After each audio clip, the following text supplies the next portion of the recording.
Aujourd'hui, c'est Mother's Day et nous voulons, nous les papas, souhaiter aux mamans une bonne fête. Que Dieu vous bénisse. Merci.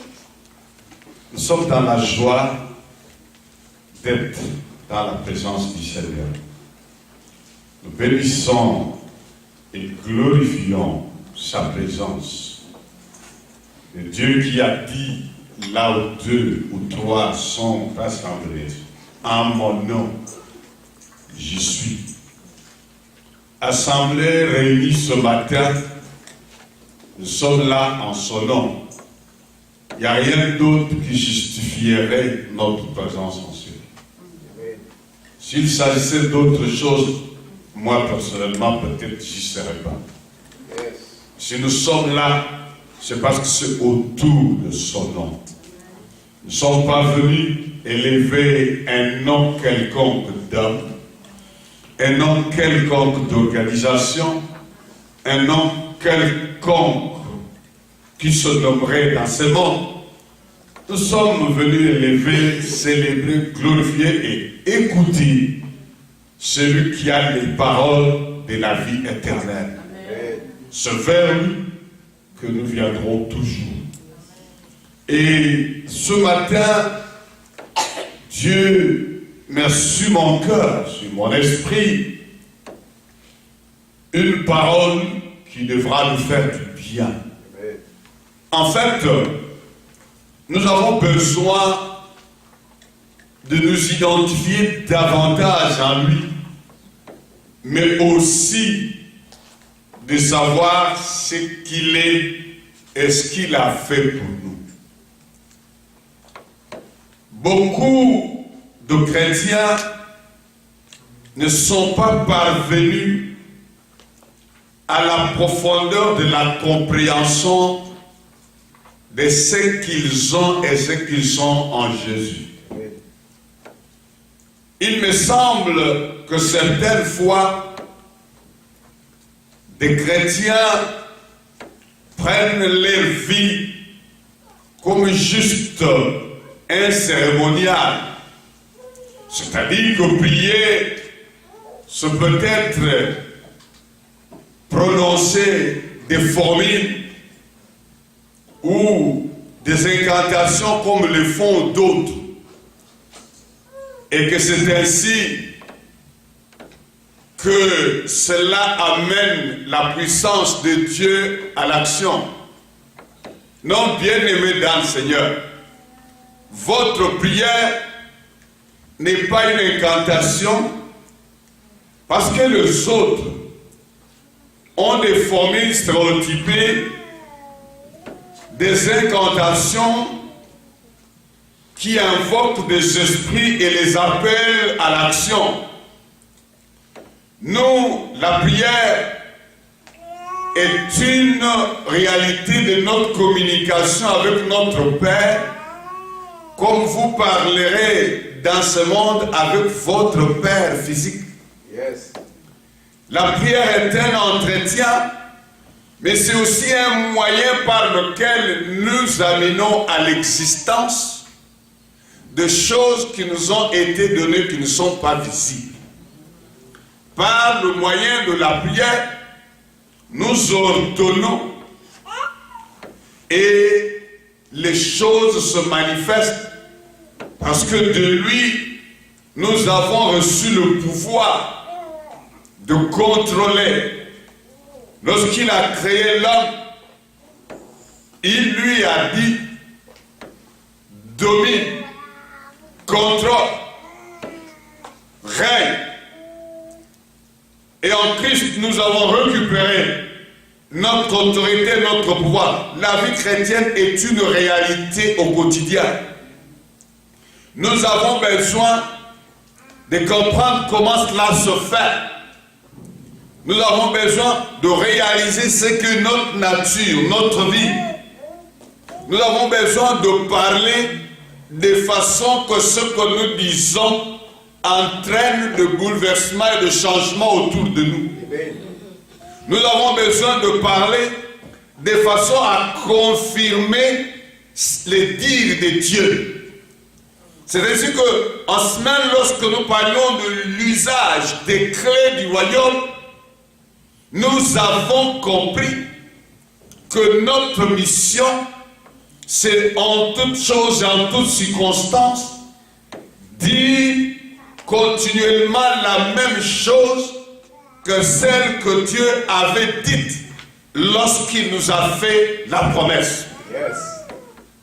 Quand Dieu a dit une chose, la parole de Dieu me dit, quand il dit un mot, la chose arrive.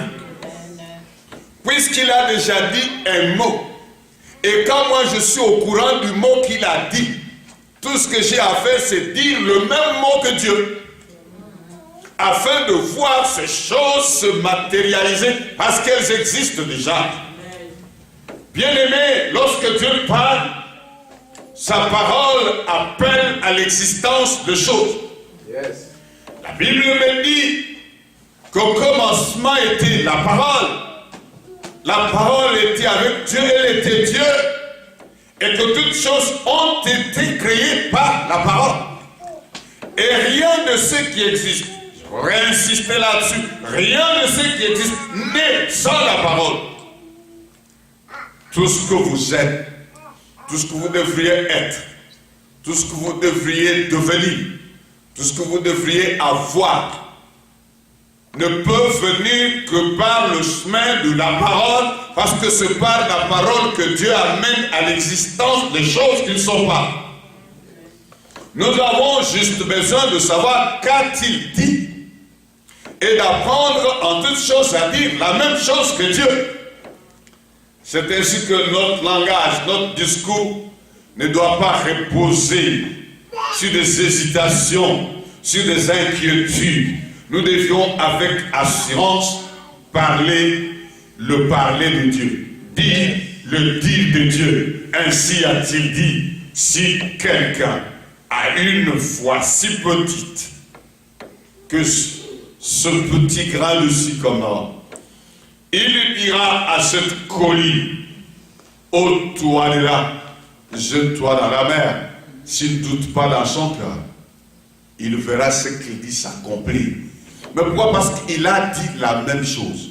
Jésus, parlant de cela, c'était en rapport avec ce qu'il avait dit au figuier. Que jamais personne ne mange de ton fruit. Il lui a dit. Et comme il nous apprend que nous devons dire ce que le Père dit, lui-même Jésus a dit, le Fils ne fait rien de lui-même que ce qu'il a vu faire au Père. C'est-à-dire que lorsqu'il a parlé à ses figuiers, il a parlé ce qu'il a entendu du Père. Yes. Parce qu'il ne faisait rien de lui-même. Le Père voulant manifester sa toute puissance et sa gloire, lui a dit de dire, et il a dit ce que le Père a dit. Et le figuier a séché. Amen. Amen. Il y a beaucoup de choses qui dépendent de ce que vous devez dire. Il y a beaucoup de choses qui dépendent de ce qui sortirait de votre bouche. Alors, aujourd'hui, bien-aimés dans le Seigneur, ce que Dieu me met à cœur, ce que nous évoluons encore davantage dans la compréhension de l'usage des clés du royaume que Dieu nous a donné.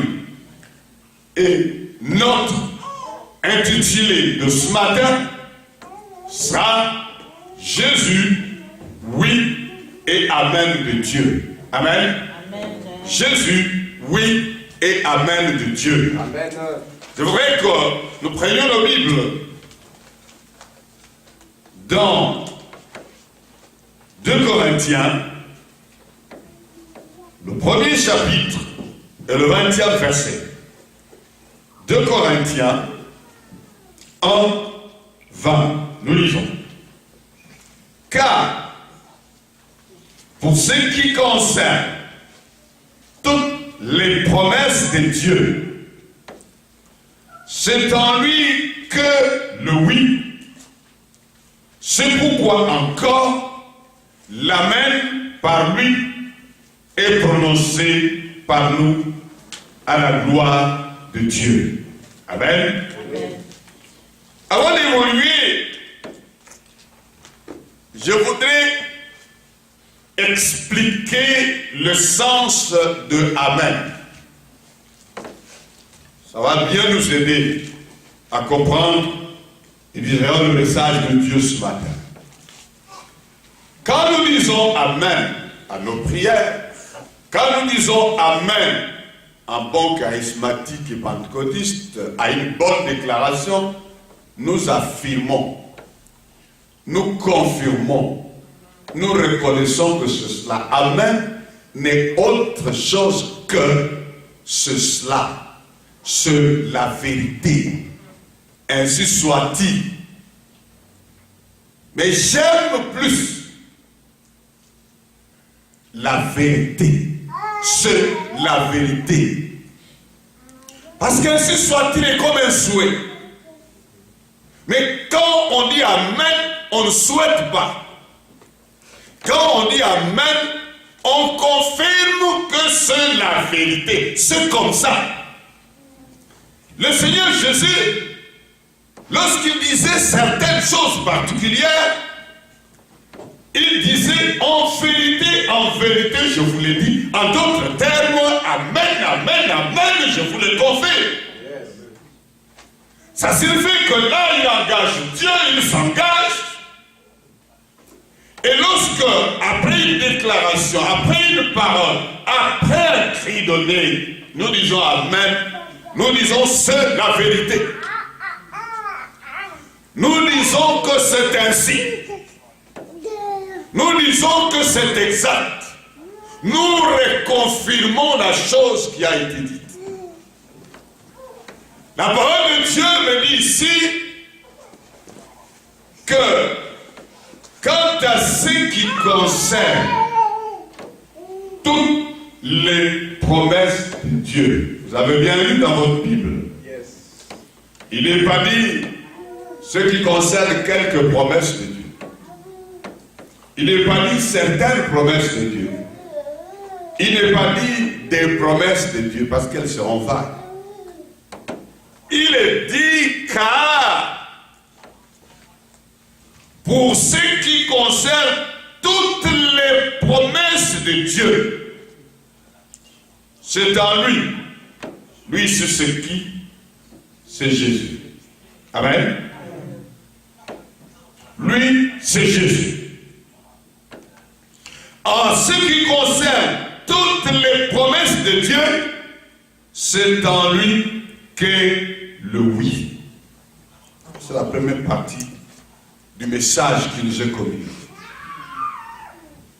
Le Saint-Esprit nous dit par Paul que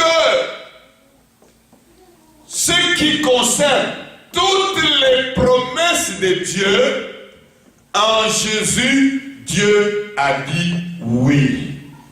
Quelqu'un me comprend? Dieu a dit oui.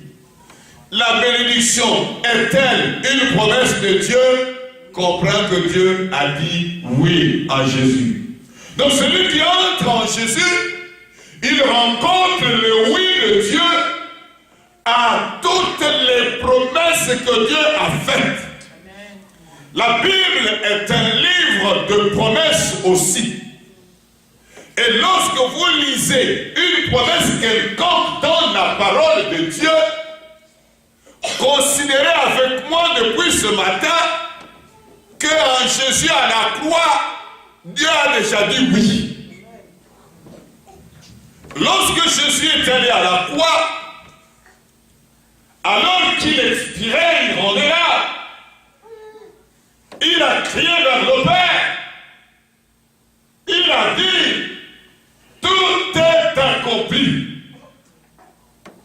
En ce moment-là qu'il accomplissait tout à la croix, le Père disait oui à toutes les promesses qu'il a faites à l'humanité. Comme il avait parlé à Abraham, il lui a dit, en toi, je bénirai toutes les familles de la terre. C'était au futur.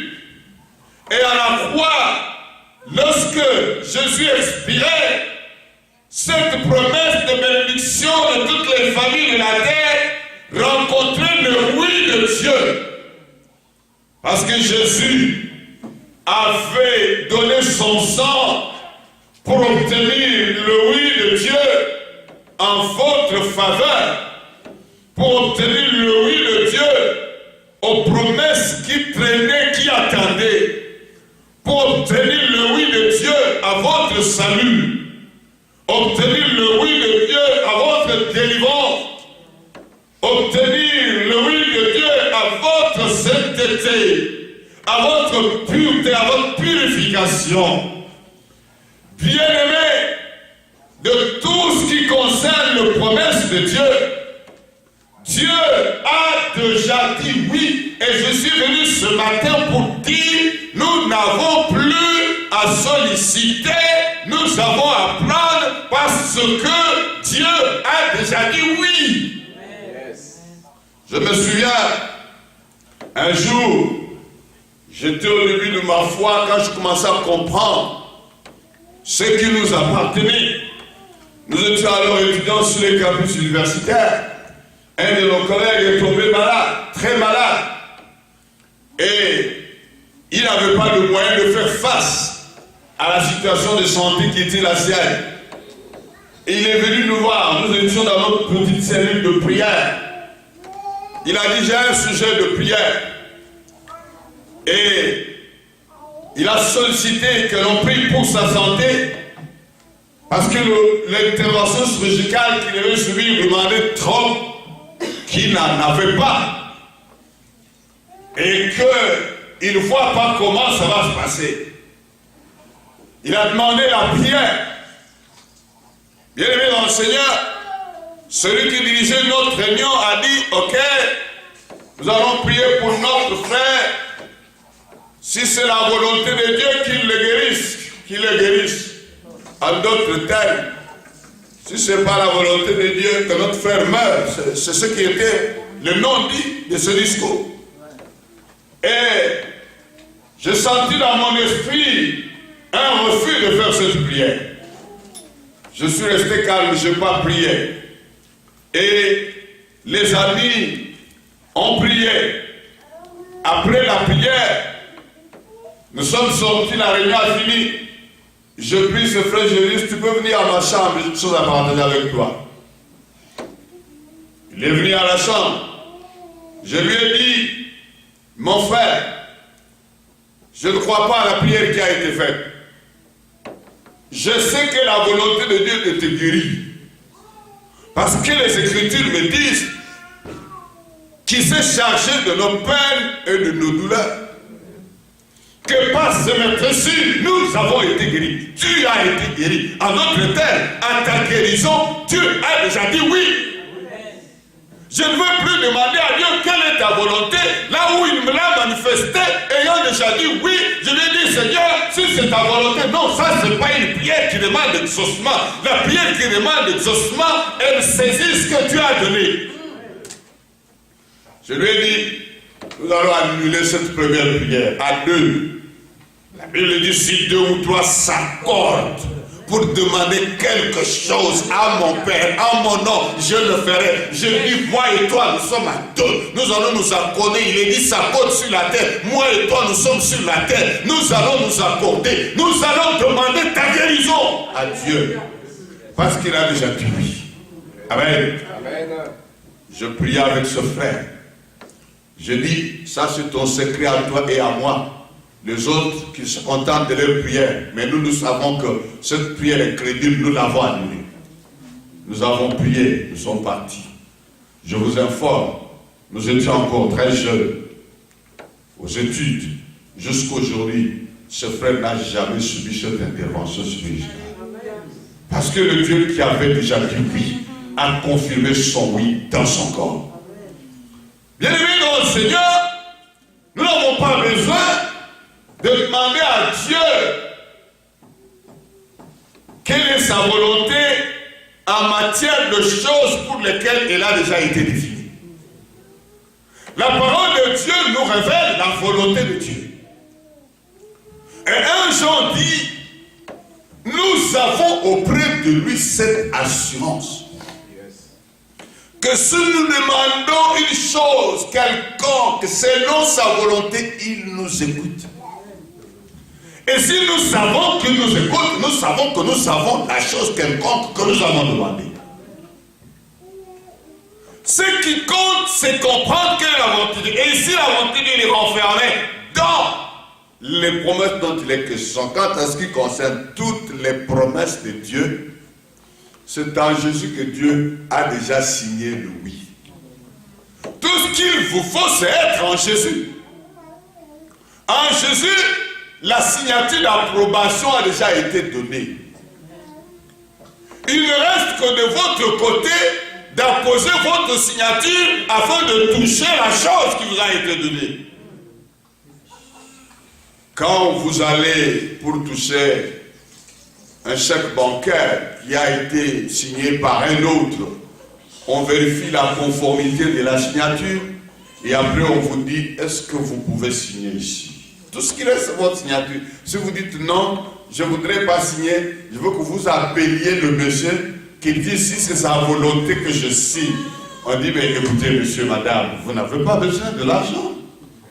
Lorsqu'un chèque a déjà été signé, vous a été donné, le propriétaire a déjà dit oui.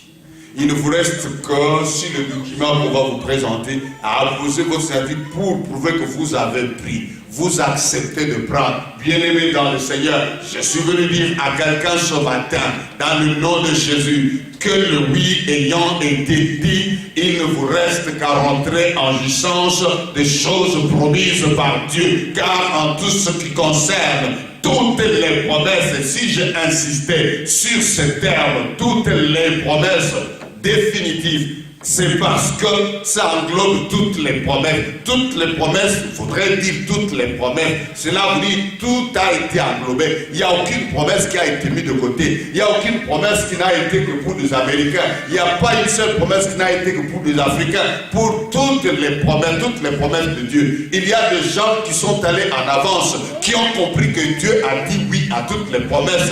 Et ils se sont engagés avec Dieu. Ils ont réussi à prendre ce qui était à eux selon le oui qui a été dit par Dieu. Bien-aimés dans le Seigneur, si vous aviez encore de l'hésitation, si vous aviez encore à chercher des choses à faire pour atteindre les promesses et l'accomplissement des promesses de Dieu, je suis venu vous dire, vous n'avez rien à faire. Vous n'avez rien à faire du tout. Vous n'avez qu'à croire au oui de Dieu. Dieu a déjà dit oui. Bien-aimés dans le Seigneur, beaucoup de gens sont encore en train de chercher quelles sont les choses qu'ils devraient faire, de quelle façon ils devraient marcher. Bien-aimés dans le Seigneur, tu dois être en lui. Dès que tu es en lui, tout ce qui t'a été promis pour des gens qui sont en lui, tu en es bénéficiaire parce que le oui a été dit. Toi, tu es en lui, tu as le bénéfice de la sainteté. Tu es en lui, tu as le bénéfice de la bénédiction. Tu es en lui, tu as le bénéfice de la purification.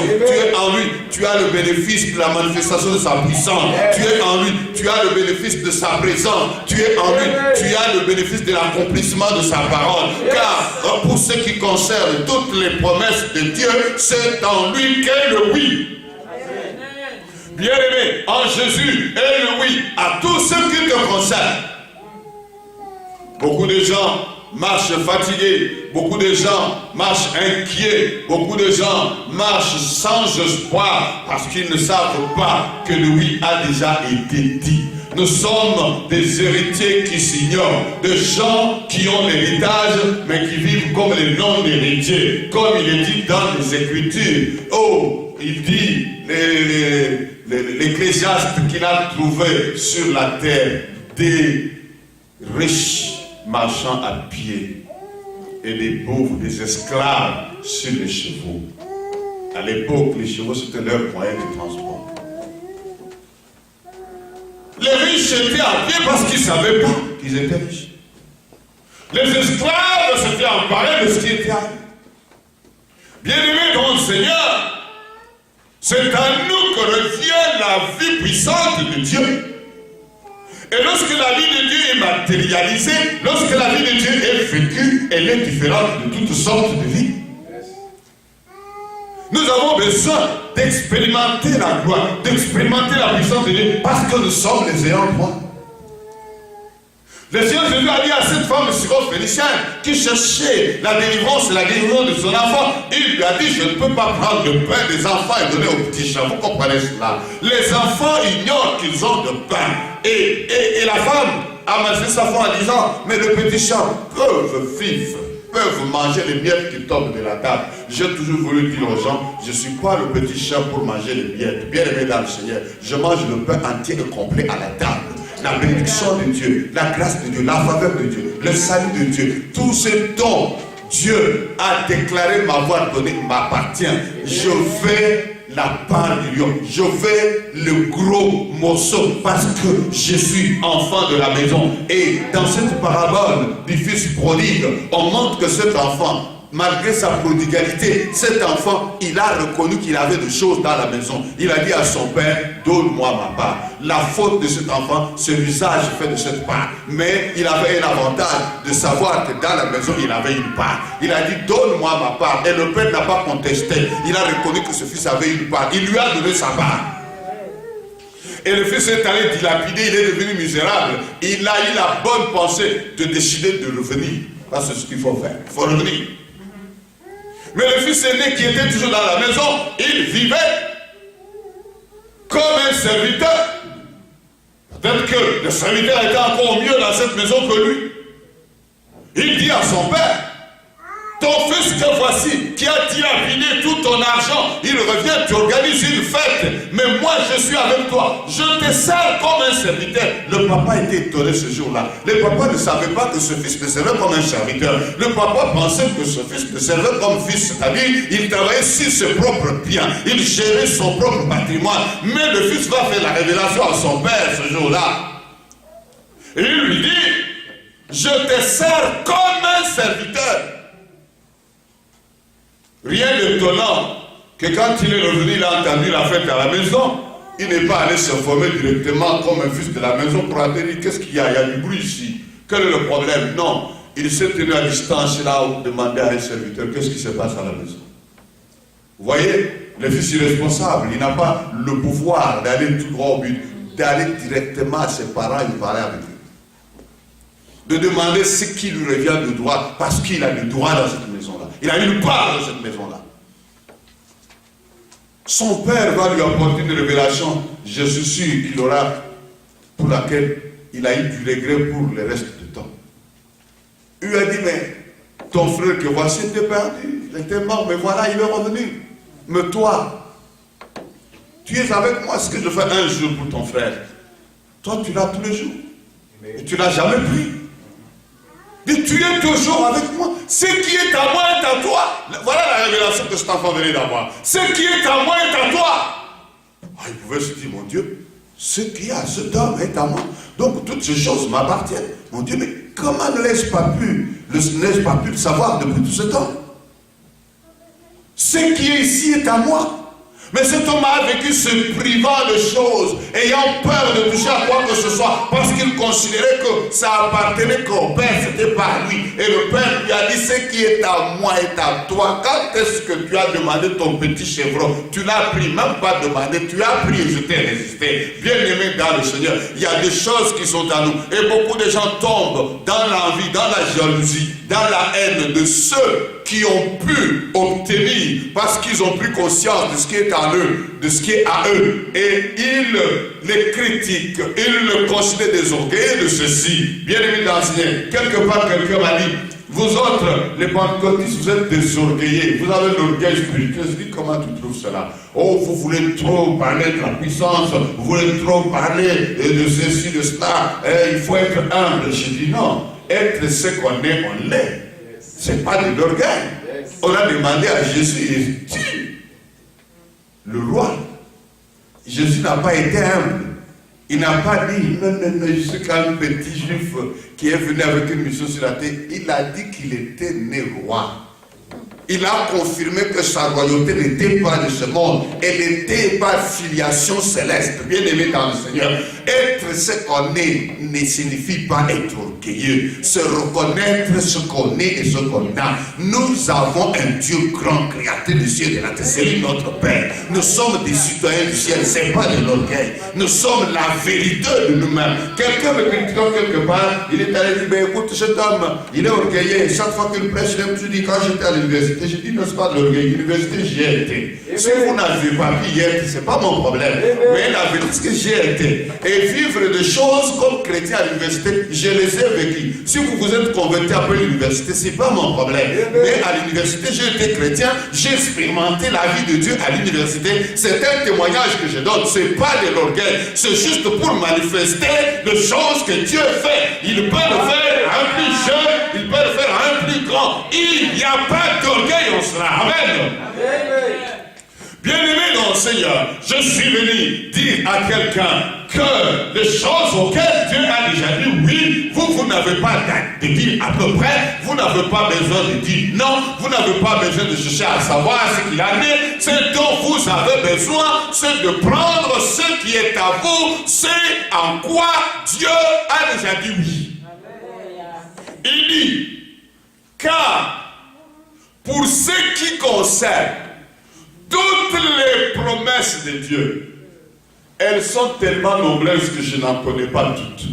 Mais chaque fois que j'en découvrirai une, je sais déjà que même à celle-ci que je ne connaissais pas, il a déjà dit oui. Dieu a déjà dit oui à beaucoup de choses, parce que toutes les promesses de Dieu en Jésus est le oui. Puisqu'en Jésus est le oui, Paul continue dans le texte que nous avons lu. Il dit que c'est aussi en lui Jésus. Je reprends la lecture de 2 Corinthiens 1, 20. Car pour ce qui concerne toutes les promesses de Dieu, c'est en lui que le oui. C'est pourquoi, encore, l'amen par lui est prononcé par nous à la gloire de Dieu. Amen. Il dit, c'est en Jésus que Dieu a dit oui à toutes les promesses. Et maintenant, ce qui se passe, c'est quoi? Nous, c'est aussi par Jésus que nous disons Amen au oui qui a été dit par Dieu. Quelqu'un comprend cela? Là où Dieu a déjà dit oui, tout ce que moi j'ai à faire, c'est de dire Amen. Amen. Et dire Amen, comme je vous l'explique au départ concernant Amen, c'est confirmer le oui de Dieu. Là où Dieu a dit oui, il ne me reste qu'à dire Amen. Dire Amen et en plus d'une attitude, dire Amen est une confirmation, une attestation de la foi au oui qui a été dit par Dieu. Là où Dieu a dit, je suis béni, je n'ai pas besoin de dire si Dieu le veut, je sais qu'il le veut, parce que la bénédiction a aussi une promesse pour laquelle il a dit oui. Et lorsque je découvre la promesse, je sais qu'à toutes les promesses, Dieu a dit oui en Jésus. Yes. Moi aussi, je dis Amen en Jésus. Amen. En disant Amen, je dis que c'est exact. Je dis que c'est la vérité. Je dis que c'est accompli. Amen.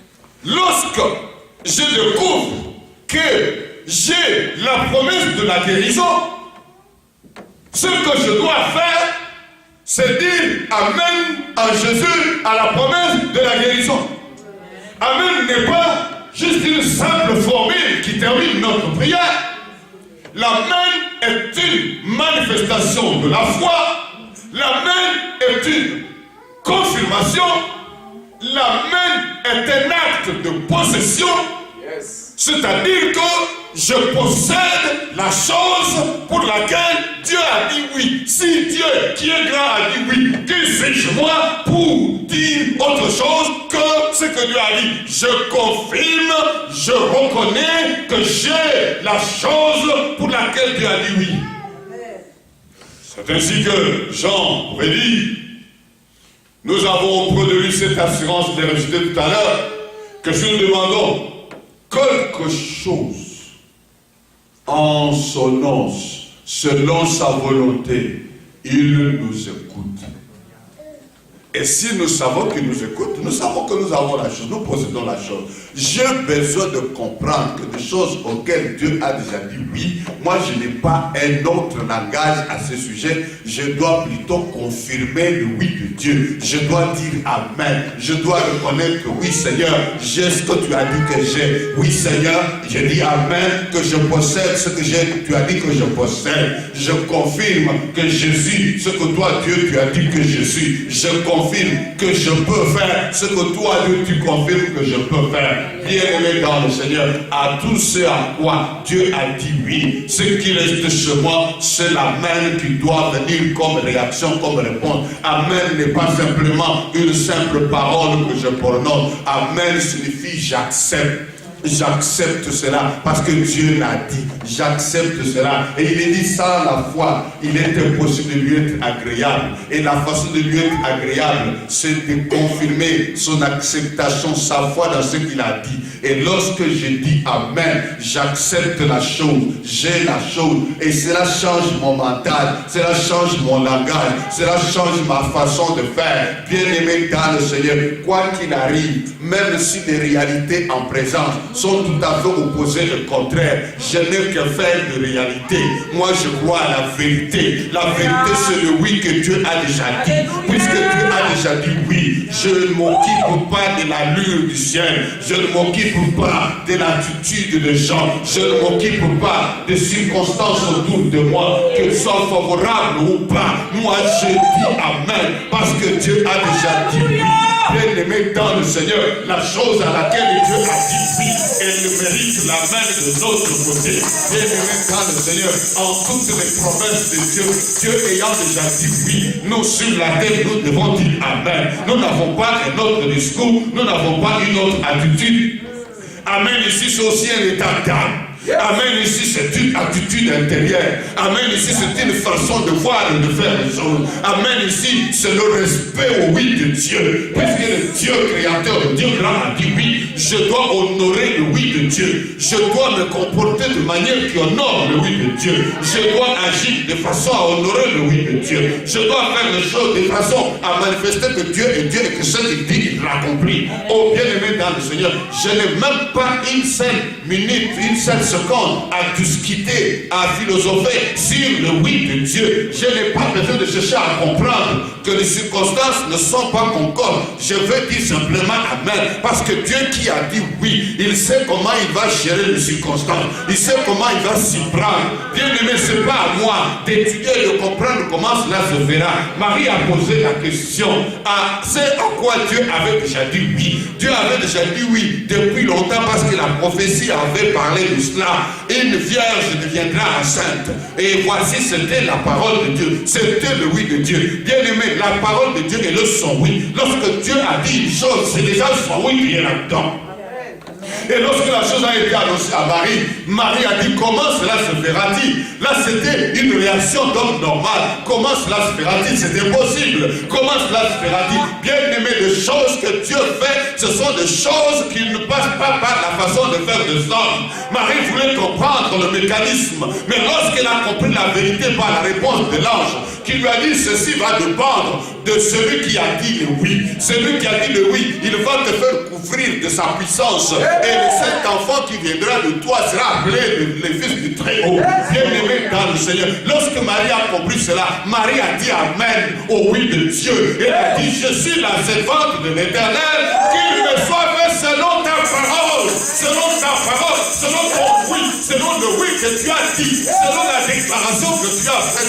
Bien-aimé dans le Seigneur, nous avons besoin de comprendre ces choses. Nous avons besoin de saisir les réalités de Dieu. Nous avons besoin d'entrer en possession des choses qui nous ont été données. Marie a dit Amen à la parole de Dieu, à la promesse de Dieu, parce que Dieu avait déjà dit oui. Bien-aimé dans le Seigneur, je suis venu dire à quelqu'un ce matin que le oui a déjà été dit en Jésus.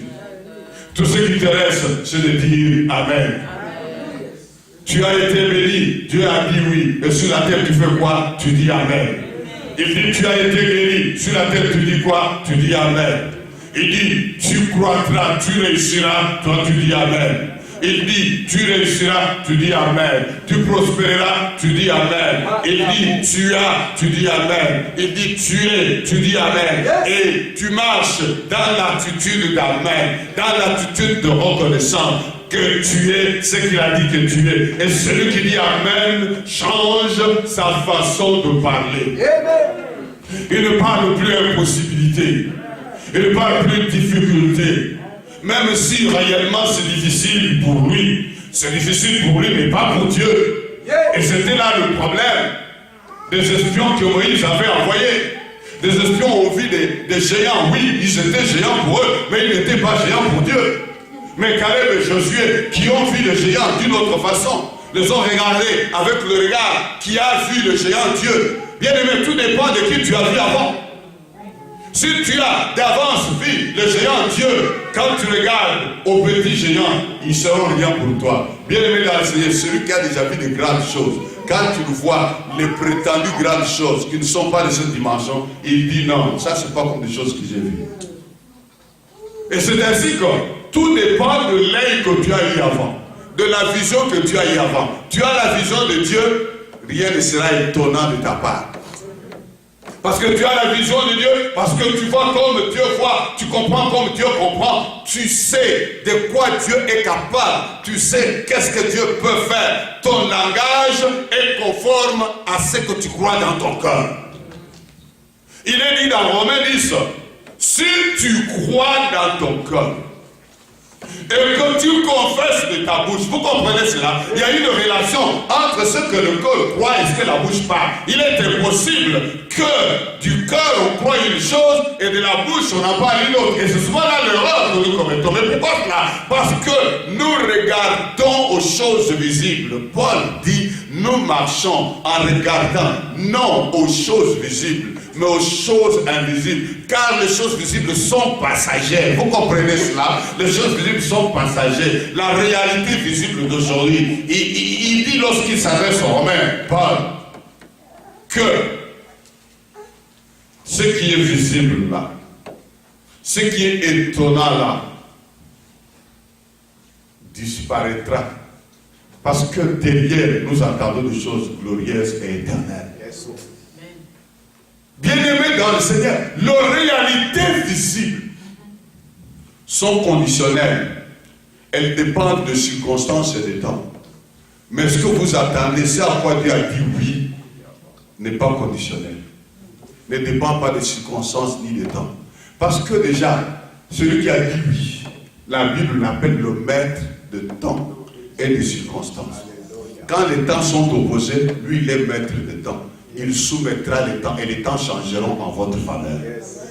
Quand les circonstances se dressent contre vous, lui il est maître des circonstances. Il va transformer les circonstances en votre faveur. Les réalités ne sont manifestes que pour aujourd'hui. Parce que les données vont changer demain, la vérité va être confirmée, elle restera toujours vérité. J'ai dit à quelqu'un quelque part, lorsque j'étais plus jeune, je pratiquais du sport, je fais les arts martiaux, mais quand j'ai commencé à grandir, il y a des choses que je faisais à cet âge-là que je ne peux plus faire aujourd'hui. Je le faisais selon la réalité de ce temps-là. Mon corps répondait à ces choses-là.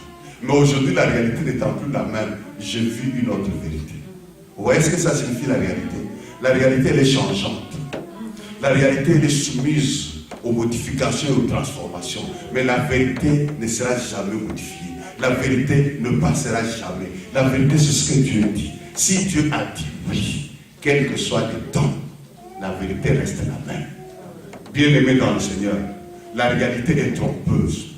Les choses visibles sont passagères, ce que Paul a dit. Elles changent, elles passent. Mais les choses invisibles, les choses qui sont en Dieu, elles sont éternelles. Nous marchons les regards sur Dieu, sur la puissance de Dieu, sur le moyen de Dieu, sur les capacités de Dieu. Ce n'est pas par le moyen, ce n'est pas par ma façon de faire, mais c'est par la puissance de Dieu, c'est par son identité, même sa nature divine. Dieu le fera parce qu'il est capable. Je le crois parce que Dieu a déjà dit oui. Je suis venu demander à quelqu'un à changer de langage, à changer d'attitude. Et la clé du royaume dont vous devez vous servir, c'est apprendre à dire Amen aux choses pour lesquelles Dieu a déjà dit oui en Jésus.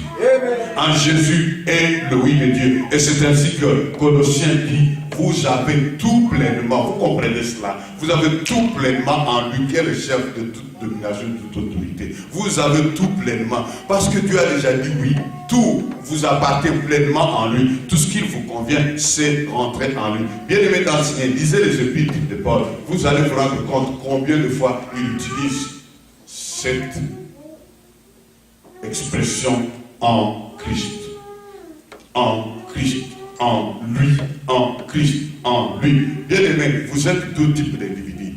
Pour vous-même, en Christ, vous êtes autre chose. Pour ceux qui vous regardent comme vous-même, vous êtes ce qu'ils pensent que vous êtes. Mais la vérité de vous n'est pas ce qui apparaît aux yeux des gens. C'est ce que vous savez, que vous êtes en Christ. En Christ, vous avez une autre identité.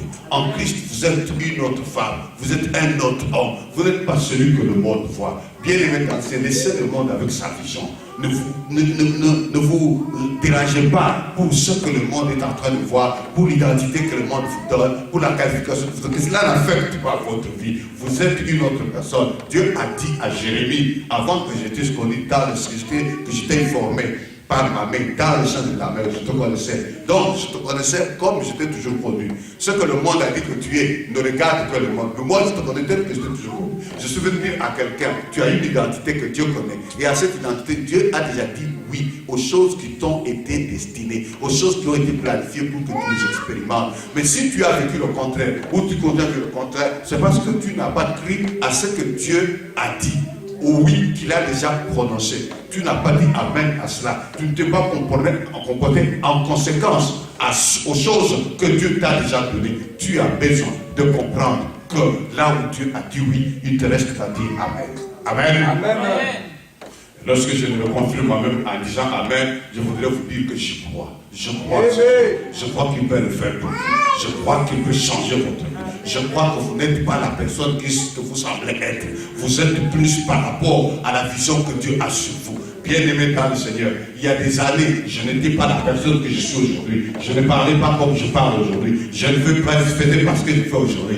Mais lorsque j'ai découvert que Dieu a déjà dit oui, j'ai accepté de dire Amen. J'ai adopté même mon comportement, mon attitude, ma façon. J'ai appris à faire toutes choses selon la vision qu'il a dite, qui était la sienne. La façon dont lui, il me voyait. Bien-aimé dans le Seigneur, Dieu te voit autrement. Dieu te voit différemment. Dieu te voit dans une autre dimension, d'une autre façon de faire des choses correspondant au oui qu'il a déjà dit. Lorsqu'il a dit oui, il a dit oui avec votre personnalité selon les promesses qu'il a déjà attestées en Jésus. Vous avez le oui de Dieu. Maintenant, il vous reste qu'à changer d'attitude, qu'à changer de langage, qu'à changer de vision, qu'à changer de façon. Votre prière doit changer. Vous ne devez plus prier comme autrefois. Vous devez prier comme confirmant le oui de Dieu dans votre vie. Vous devez prier comme confirmant le oui de Dieu dans votre travail, dans votre activité, dans votre foi, dans votre ministère. Vous devez prier comme confirmant le oui de Dieu. Vous devez prier comme reconnaissant que vous êtes ce que Dieu a dit que vous êtes. Vous ne devez plus prier comme quelqu'un qui sollicite, je ne sais pas quoi d'autre que vous n'êtes pas. Vous devez vous mettre dans la position d'assurance, la position stable, la position de reconnaissance de qui vous êtes. Et dans cette position-là, vous allez parler à Dieu comme fils et filles de la maison, recevant de Dieu des choses qui vous appartiennent. Vous venez prendre ce qui est à vous. Vous ne venez pas quémander, vous ne venez pas voler, vous venez prendre ce qui est à vous et vous avez tout pleinement en Christ qui est le chef de toute autorité, de toute domination. Personne ne peut vous résister. Toute autorité, parce qu'il y a d'autres autorités dans ce monde qui ont tendance à vouloir résister à ce que vous devrez entrer en possession de ce qui vous appartient. Christ est le chef de toute autorité. Aucune autorité ne peut vous empêcher d'entrer dans ce qui est à vous. Lorsque Dieu a déjà dit oui, vous entrez dans ce qui est à vous, vous possédez ce qui est à vous, vous marchez dans ce qui est à vous. Aucune autorité ne peut vous résister. Satan ne peut vous résister. Les démons ne peuvent vous résister. Les esprits impurs ne peuvent vous résister. Les esprits humains ne peuvent vous résister. Les esprits qui gèrent les choses dans les familles, dans les villages, ne sauraient vous résister parce que Dieu a déjà dit oui et que toi tu as tout pleinement en Jésus. Jésus a dit tu as tout pleinement. Il est le chef de toute autorité. Il est le chef de toute autorité. C'est au nom de l'autorité suprême que tu viens prendre ce qui est à toi. Regardez bien aimé dans le Seigneur. Lorsque Jésus à la Pâque a envoyé ses disciples, il dit allez à tel endroit vous trouverez un âne et un agneau qui s'est attaché, déliez cet anneau là, amenez-les moi. Et ils ont dit mais si le propriétaire nous demande où est-ce que vous l'amenez, il dit s'il vous demande où est-ce que vous l'amenez, dites-leur le Seigneur en a besoin. Vous voyez, vous êtes chez vous, vous avez attaché votre chef ou bien je sais pas, votre âne, vous voyez des étrangers venir et les étrangers délient votre âne et ils s'en vont avec. Et alors, vous dites, vous amenez ça où le Seigneur en a besoin. Vous allez dire que le Seigneur. Mais, puisqu'il était le vrai Seigneur, le chef de toute autorité, dites, l'autorité suprême en a besoin. Ils n'ont pas discuté. Le Seigneur en a besoin. Ils ont laissé la non-partie parce qu'il a été réclamé par le propriétaire de bien. Bien aimé dans le Seigneur, on me raconte une blague. Au Congo, un monsieur est allé faire le fétiche, un voleur, que quand il volera, il va disparaître. Maintenant, on lui a fait le fétiche. Il est venu maintenant pour tester ce fétiche. Là, tu vois un soir un papa assis regardant la télé avec ses enfants. Il vient, il entre, il débranche la télé, il la transporte, il commence à sauter. Le papa dit, hey, monsieur, où est-ce que tu amènes ma télé? Il dit, ah, vous me voyez? Mais comment nous ne pouvons pas te voir? La télé n'est pas esprit pour disparaître avec toi.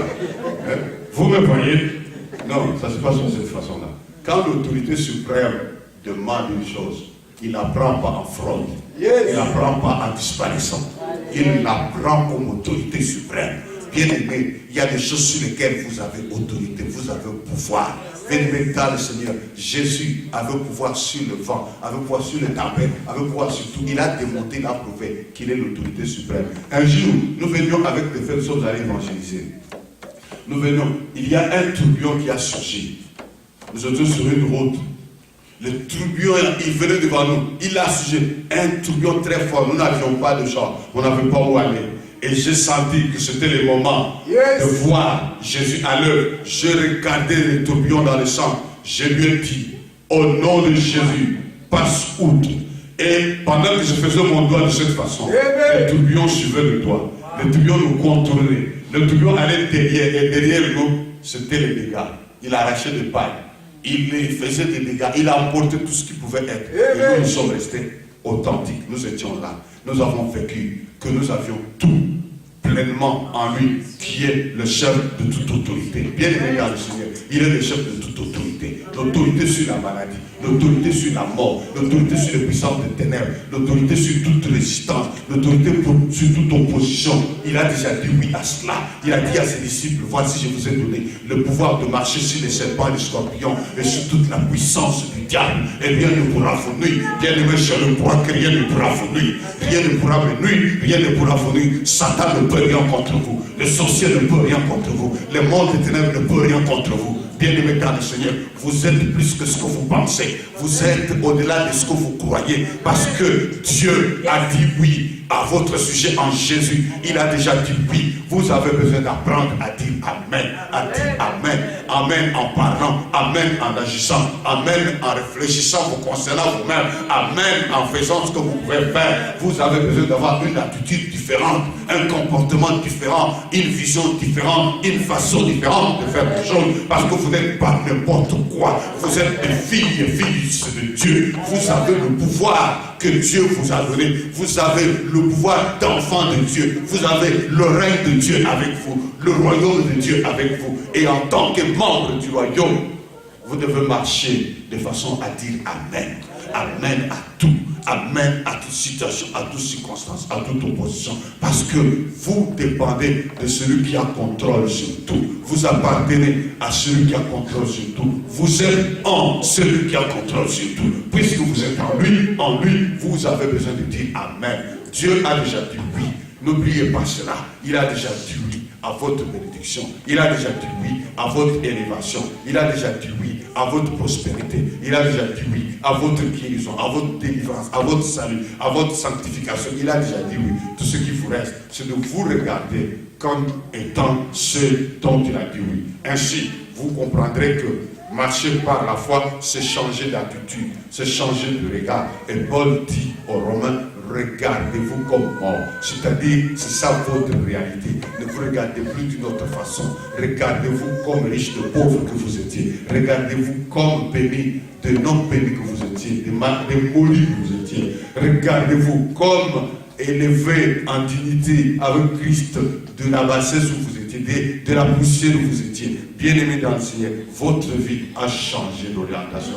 Votre vie a changé de sens depuis le jour où vous êtes entré en lui. Maintenant, confirmez ces choses en le croyant, en les vivant, en les ancrant dans votre cœur, en les gravant dans vos esprits, en changeant d'attitude. Vous n'avez plus besoin de parler comme tout le monde.